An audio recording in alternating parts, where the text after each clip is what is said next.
తులసి news కు స్వాగతం. శ్రీ సంస్కృతి స్కూల్లో విద్యామండలి ఎన్నికలు. కందుకూరు పట్టణంలోని శ్రీ సంస్కృతి స్కూల్లో విద్యామండలి కోసం పాఠశాల ఎన్నికలను నిర్వహించడం జరిగింది. Head bye, head girl, deputy head bye, deputy head girl మరియు ఇతర కీలక పదవులకు జరిగిన మా విద్యార్థి మండలి ఎన్నికలు విజయవంతంగా పూర్తయినట్లు ప్రకటించడానికి మేము చాలా సంతోషిస్తున్నాము.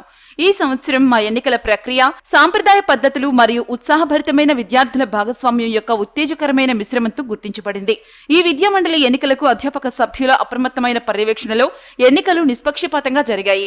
ప్రతి విద్యార్థికి వారు ఇష్టపడే నాయకులకు ఓటు వేసే అవకాశం లభించిందని ప్రిన్సిపల్ ఎం సురేంద్ర తెలిపారు. ఆ మాటలకు ఐక్యత మరియు ప్రజాస్వామ్య స్ఫూర్తికి ప్రతీకగా హర్షధ్వానాలు మరియు చప్పట్లతో ప్రతిధ్వనించింది.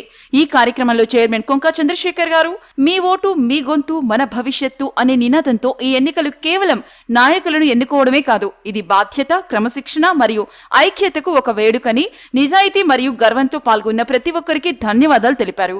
ఈ కార్యక్రమంలో principal M Surendra, vice principal Shobharani, academic coordinator Shakuntala, staff skills trainers మరియు ఉపాధ్యాయులు పాల్గొన్నారు.